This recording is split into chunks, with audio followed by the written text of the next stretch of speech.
It's time for the Property Podcast, where every week tens of thousands of property investors, new and experienced, join together to get news, knowledge and laughs at our expense. With me, Rob Bence. And me, Rob Dix. Join us every Thursday morning for your weekly dose of property ideas and motivation. Then head over to our website at thepropertypodcast.com to keep the conversation going. Now though, let's get started. Hello and welcome to the Property Podcast. It is episode 82. I'm Rob B. With me as always is Rob D. Good morning, good afternoon, good evening, wherever you are. Thanks for joining us. Yes, thank you very much. We've got what appears on the face of it to be another Moany episode today. Must be the days starting to draw in a bit. I don't know what it's doing to us, but yeah, the dark side of property investment is what this one's called. But I don't think it will turn out to be that Moany. I think it should be hopefully enlightening instead. And we did an episode recently on property investment room 101, which we thought was just us moaning for 20 minutes, but apparently people really enjoyed. So hopefully you'll enjoy this one as well. Also, lots of news, lots of resources, all the usual. Okay, and as per usual, we always start with a news piece. And this week we're looking at new rules for letting agents. So as of October the 1st, letting agents now have to be, by law, so this is no longer optional, have to be signed up to a redress scheme from today. So a redress scheme, maybe the property ombudsman, for example. All letting agents from now should be part of that scheme. So if you're looking at a letting agent, make sure that they are part of one of those schemes, because really they should be anyway well in advance, because it's easy for them to do and it protects you. So if they haven't already, that's worrying. But the fact that they're now not up to date with the current rules and regulations is probably even more worrying. So a simple check to see if your letting agent is on the ball. Yeah, the story that we linked to for this one is in Londonist, but there's obviously lots of stories about this. The link to read the story and to read everything in today's show notes is thepropertyhub.net/darkside. Bless her, my mum emailed me about this story, which is how I knew about it. She said, did you know about this? I was like, yes, we're already signed up with the property ombudsman. It's fine. The general reaction to this story is that it's, a step in the right direction, but it's a very small step because it's not a huge hurdle to sign up to a redress scheme. You really should be anyway. And it's debatable about how much protection it really gives. But I suppose steps in the right direction we should be encouraging rather than poo-pooing, and hopefully there'll be more steps to come soon. Absolutely, you're right. It's not hard for a letting agent or a property company to be part of the property ombudsman. As long as you're capable of writing a check and filling out a form, they'll seem to accept you. So it's not like they're doing a big vetoing process, but it does give you that insurance. So as Rob said, it's a step in the right direction, but plenty more needed. Another step in the right direction is our new podcast, Rob. It's going brilliantly. It's so exciting to watch how it's doing. All the reviews coming in, thank you so much for those, and how it's staying towards the top of the charts. It's been hovering around number 1 to sort of 4 in business since launch. Yeah, don't be casual and say it's been hovering. I know you've got your spreadsheet of its exact minute-by-minute rankings. I've had so many updates Apparently it's near the top somewhere. I'm not checking every 2 minutes. It is fantastic. So thank you so much if you have given it a listen and if you have reviewed. If you have listened and you haven't reviewed yet, please do leave us a review. We'll read it out on the show, and it really helps us out to maintain that high ranking and get other people listening. So thepropertyhub.net/pit for property investment tips will send you straight over to the right page on iTunes to do that. But even more important than the rankings, what I've been really pleased by is I've had a few emails from people this week who said that it's their favourite of all the things that we've done so far, which kind of surprised me because it is just so short. Like the episodes are only about 7 to 10 minutes long, but I think that's the joy of it, really. It's like people do get to learn something really interesting in a really short amount of time without hearing us ramble on like I'm just doing right now. So maybe that's why it works. Well, I enjoy your rambling, Rob. So thanks. I'm going to continue to listen into all of our podcasts that we put out. And if you need bribing, we can, to carry on, we can give you a new free course. We can do that too. And the course that we are introducing free this week is Buy-to-Let Tax Basics, which was kindly put together with the help of our guest expert, Ian Wallace. Yep, really great course. Runs through all kinds of useful things. You might not think that sitting down and spending an hour of your life hearing about tax is going to be one of the highlights of your week, but for what it lacks in excitement, it maybe makes up for in the fact that it could save you a lot of money. It talks about things like capital versus revenue expenses. It talks about lots of allowances that you can claim that you might not be aware of, and loads of other things as well that could add up to big savings. And the great thing is, once you know these, then you can take advantage of them every year. So it's savings that you can keep on making year after year.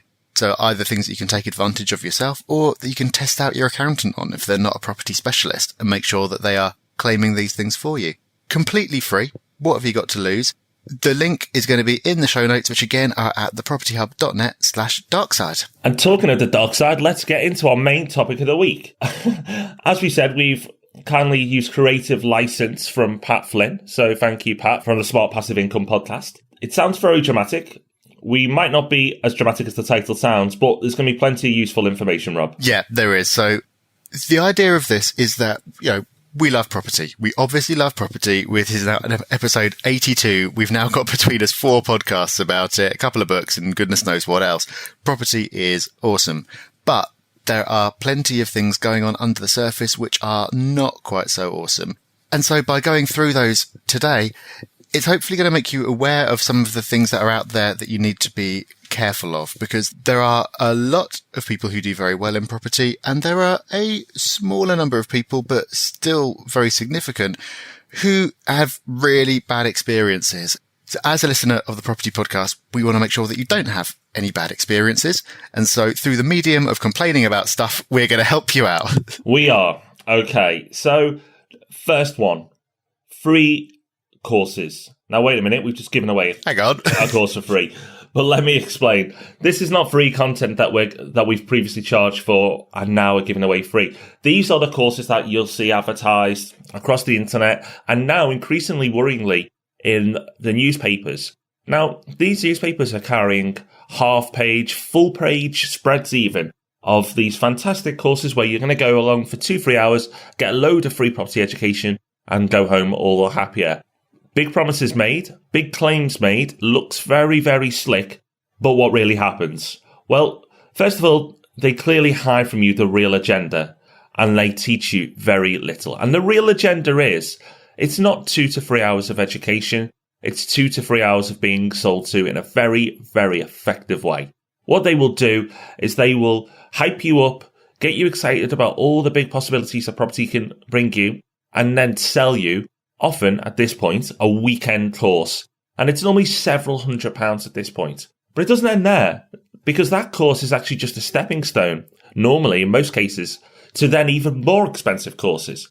And I've met people who've gone through this warren of courses, signed up for everything, and I've nearly spent the best part of £20,000 by the time they finished all the courses. Now, yes, I'm sure they've learned a thing or two, but actually, in most cases, they haven't started. They could have taken that 20,000, put it down as a deposit and done the learning for real.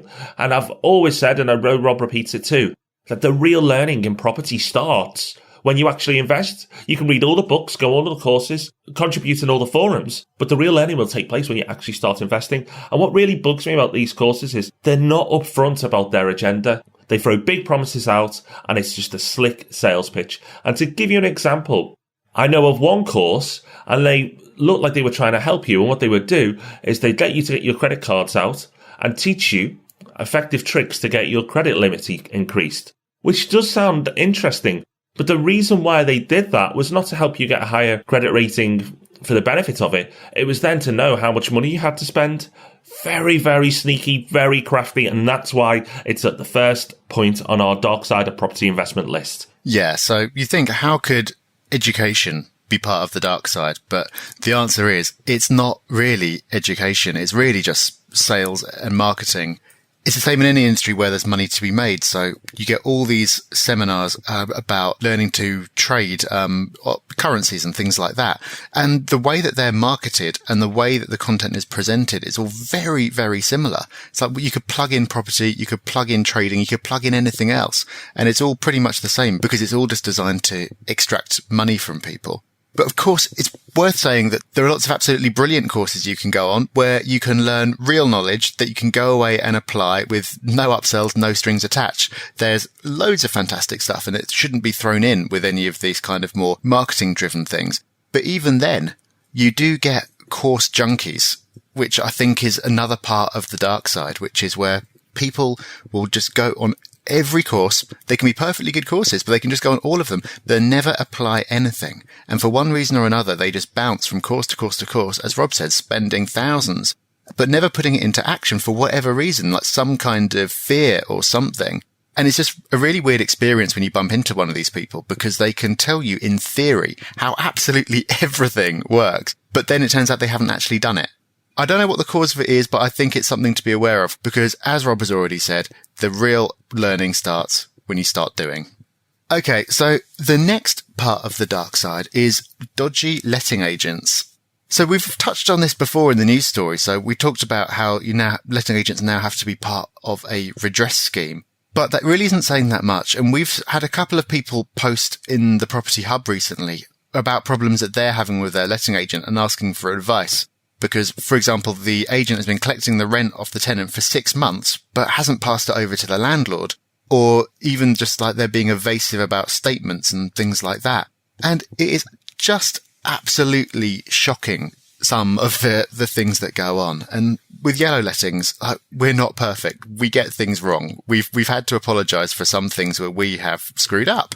But there are a lot of letting agents who seem to have no intention of doing the right thing. Or when they do make a mistake, rather than apologise about it and come clean, they'll just drag it out for months and months and months, knowing that there's very little you can do about it. So this is a real problem. And if you are going to use a letting agent, choosing wisely is very important. And in those threads in the hub, we'll link to a couple of them in the show notes. There's some really great advice from agents and from other landlords about how to choose wisely and what to do if you have made a poor choice and your letting agent is messing you around. Now, clearly, letting agents, why have Rob and Rab picked on letting agents when they've got yellow?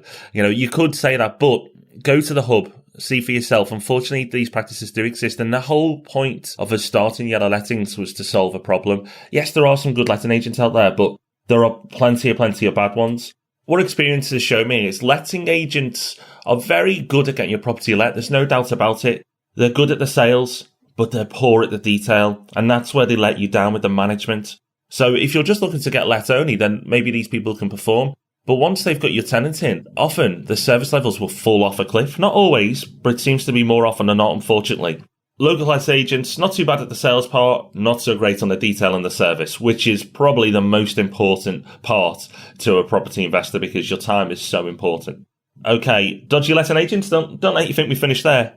We're going to pick on estate agents as well. I know that's unfashionable, picking on estate agents, but we're going to do it. Let me talk you through why we're picking on dodgy agents. Not all agents, just dodgy ones. Because you can be going in for a buy-to-let, you can be putting a deal together, and you think your deal is the best deal.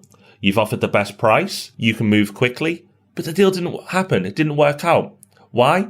Because it wasn't the best deal for the estate agent. Now, I'm pleased to say what I'm about to describe is much more in a minority compared to what we've talked about letting agents. A lot of letting agents are pretty poor with the management, but estate agents, there's only a few that will practice in this. But unfortunately, it does happen. It does exist, and it is important to be aware of. I've got to be careful how I say this, but let's just say that there are estate agents out there who may have received a sweetener to make sure a deal that isn't quite as good from someone else to go through. Now, that may or may not come as a shock to you, but even at RMP, we've experienced it as well. Now, I can't prove anything, so I'm going to talk in very general terms, but I'll give you an overview of what happened. We were negotiating on a deal. We know for a fact we put the best price in. We also know for a fact that we could have moved them on for the seller faster than anybody else. And we had everybody lined up, ready to go. So in terms of offers, it was unbeatable. However, the agent stopped taking calls. Things went very quiet. Stuff wasn't moving properly. Then we found out someone else with a lower offer had managed to get the deal, which is incredible, really, because that person then went on to take forever to get the deal done. So was that a dodgy agent, or was it just coincidence? I'll let you make your own minds up, but it's not the first time things like that have happened, and I know it happens a lot with individuals as well. I've actually had an estate agent tell me that when his family wants a deal, nobody else gets to see the properties they want. And he told me that, and he just said it was like it was normal. Now, those properties aren't his. He can't give those properties to who he wants. He's got to represent the seller, but in his mind, he was looking after his family and friends first to get the best deals, and then he'll look after the vendors. It happens. It's unfortunate, but it does. Yeah, and when it does, as you've already said, it's really hard to prove anything. While they are breaching their duties to the vendor, there's not a huge amount you can do about it. So yeah, it does happen, and it's something to watch out for, and something to always be aware of is a possibility, even though there's not a whole lot you can do about it, I suppose. Okay, next up on the dark side, eviction laws. And I thought this is funny because in lots of the stories that I've been reading this week about the new letting agent redress scheme, the stories have been saying how when it comes to letting, everything's still biased way too much in favour of the landlord. Tenants are powerless. Things need to change. Tenants need to have the power. And I'm thinking, well, I think there's a lot of people who would disagree with that. A lot of landlords, obviously, but a lot of landlords who've had nightmares because, as we've said before, most tenants are great. Some tenants are not great. And when you get one who's not great, getting them out is not made easy by the law at all. So the whole court process is one thing. So I also read recently that something like, I'm sure it's like 40+% of eviction notices and paperwork relating to ending a tenancy is filled out incorrectly. And partly this is the whole thing we talked about earlier with letting agents being poor at detail, but also it's because it's so confusing and it just needs the most tiny procedural thing for the whole thing to fall apart and set you back for weeks while you've got a tenant sitting there not paying you any money. Also, we were talking about this before the call and Rob made a really great point, which is that if you've got a council tenant in a property who you want to evict since they've not been paying their rent, the council will advise the tenant not to leave voluntarily, to actually hang on right to the end, right till the bailiffs turn up. Otherwise, they won't be rehoused because they will be seen as having left their previous accommodation voluntarily. And so they wouldn't get another placement from the council. And that's shocking because as a landlord, you could easily go for 6 months having to make all your payments. You can't just say to your lender, oh, sorry, I don't have any rent coming in, I can't pay. But having absolutely no money coming in and no idea what the property's going to be like when you get it back. So there's obviously a lot of work that needs to be done around this whole landlord and tenant area because it seems like no one's happy. Like we're sitting here as landlords moaning about how unfair things are on us, and all the tenants are sitting around moaning about how unfair things are for them.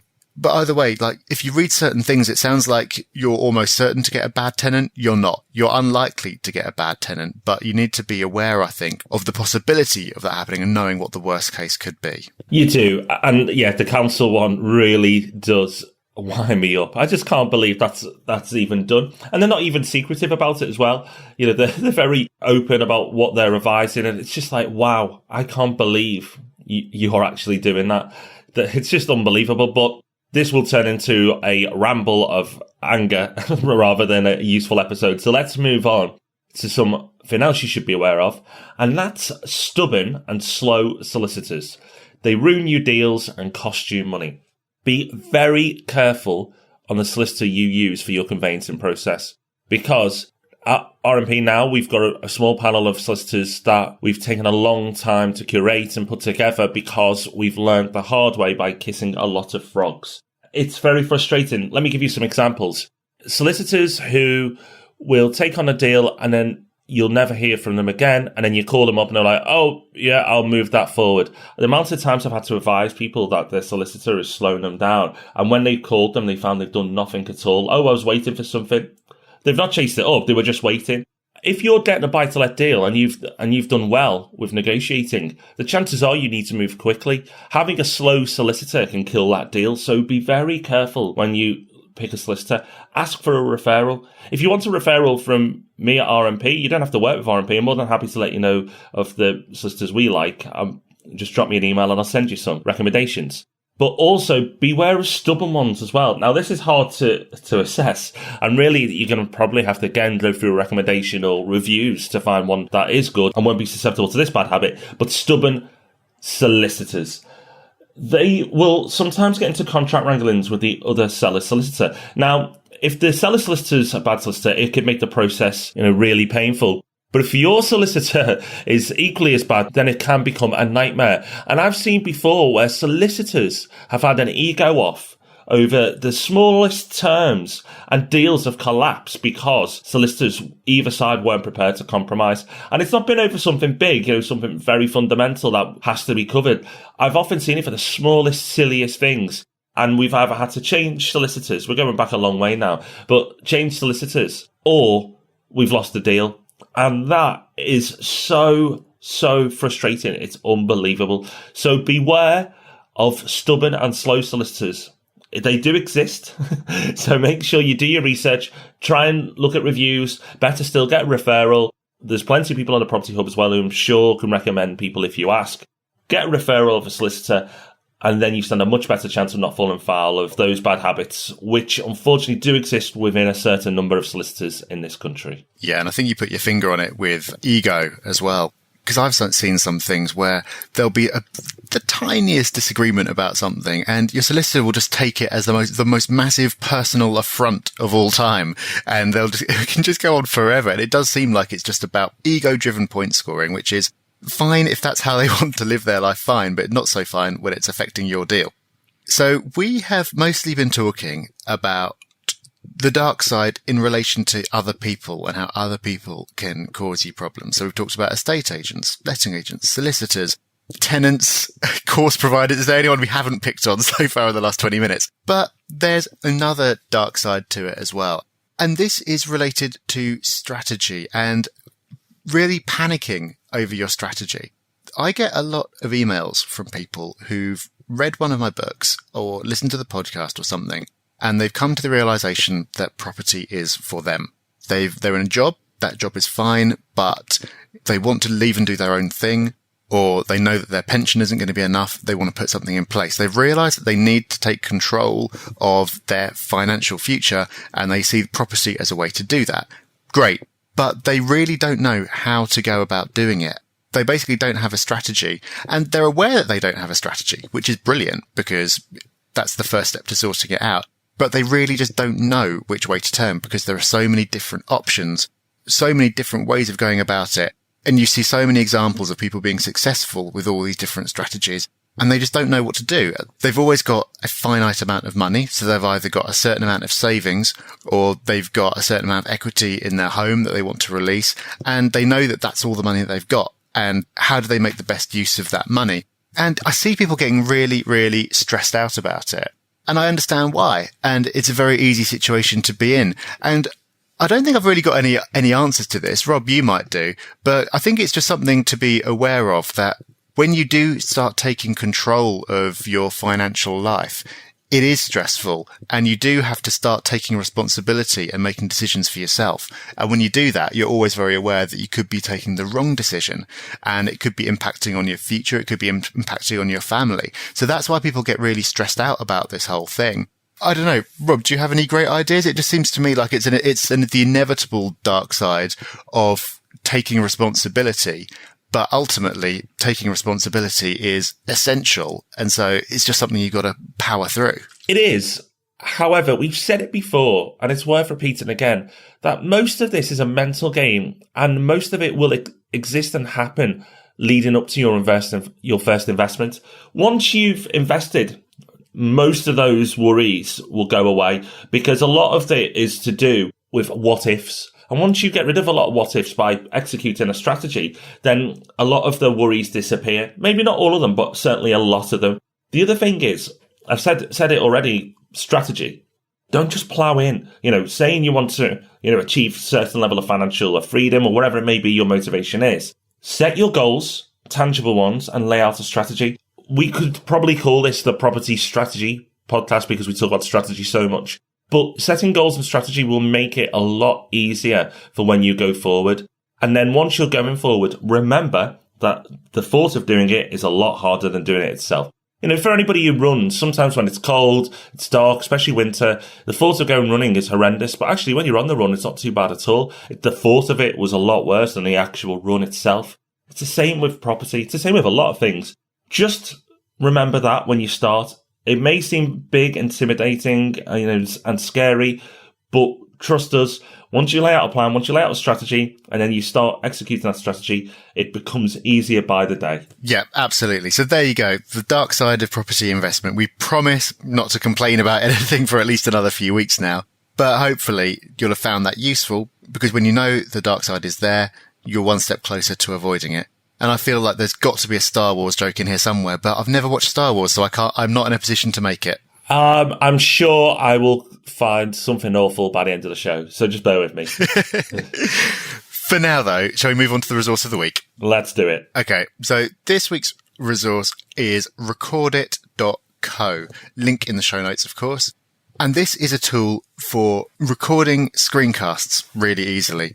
So if you need to record what's going on your screen for some reason, there are really expensive and complicated ways for doing it. There's a program for Mac called ScreenFlow, and there's something for Windows called Camtasia, but they cost money and is just more than you need. The great thing about Recordit is it's just super quick, super easy, really easy to share. And so situations where you might want to do this is, for example, if you're having some kind of technical problem and you want to send it off to a company so they can see exactly what's going wrong so they can fix it for you, you can just do a really quick recording of what happens. It just generates a link that you can send to them and they'll be able to see what's going on your screen. So it's just the fact that it makes it so easy. It's one of those situations where you probably won't need to do it that often, but maybe you do. Maybe you've got a job where you need to sort of show a new starter how something's done. It makes it really easy to do that. And, of course, like all our resources, we love them when they're free.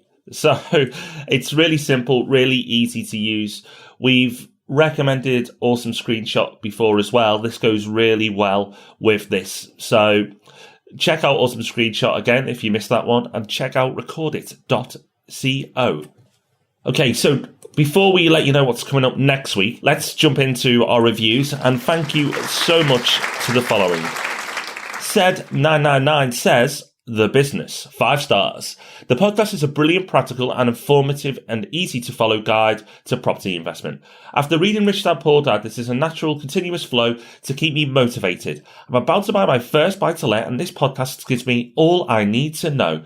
Don't be thinking it's only covering property. It covers business and financial principles too. 10 out of 10. Well, thank you very much. And thank you to everyone who's leaving reviews on our new podcast as well. Property investment tips, they are very much appreciated too. So thank you to everyone who keeps supporting both shows. Yes, thank you. And if you haven't listened to the new podcast yet, and you do feel like you could do with another 10 minutes of property education in your life, do go and give Property Investment Tips a listen. You can get there via thepropertyhub.net/pit. You can, and don't forget that the free course on tax basics from Ian Wallace is now going to be available to everybody. So it was £60. Now it's free. So make sure you check out that too. And you can find the links from the show notes there as well. That's thepropertyhub.net/darkside. So next week, we are not moaning. I promise you. And actually, Rob, I don't think we've been that moaning on this episode. Because if you think about it, the majority of cases, most people won't experience anything we've talked about today. But at least if you're aware of it, then you'll be fine. So if this is the first podcast you've listened to and you're trying to decide on whether to invest in property or not, please go listen to a few of the podcasts, because I can assure you it's not all doom and gloom. Property is a wonderful, exciting thing. And next week, we're going to be talking about something that is very exciting, and it's auctions. Who doesn't love an auction? Yeah, it's something that's very exciting, sometimes too exciting, and you need to be careful. But yeah, next week, how to buy a property at auction. Something that a lot of people want to do. A certain TV show is a big factor in that, I'm sure. But they can be absolutely brilliant places to pick up properties. Just some things you need to be aware of. So we're going to be telling you about those next week. We will. And Rob, I couldn't find a joke related to Star Wars. So I'll give you a quote and I may change a few of the words. So remember, a property investor's strength flows from the Force. But beware, anger, fear, aggression. The dark side they are. Once you go down the dark path, forever it will dominate your destiny. Rob, do not underestimate the powers of the Empire. I'll stop there. But I have no idea what that was all about. And then, well, at the end, Yoda dies, so I'm glad I stopped because I didn't want to act that bit out because then it would have got really corny. So, yeah, if you watch Star Wars, I apologise. And if you've never watched Star Wars, I also apologise. I promise you there'll be no Star Wars quotes next week. Well, I hold myself responsible. That was all my suggestion. You did push me. I did. But yeah, let's stop it there. Thank you so much for joining us. Really appreciate it. And we'll see you back here same time next week. Bye-bye. Thanks for listening to The Property Podcast. Make sure you join our mailing list at thepropertypodcast.com. And remember, we love 5-star reviews. Rob even loves them more than air miles.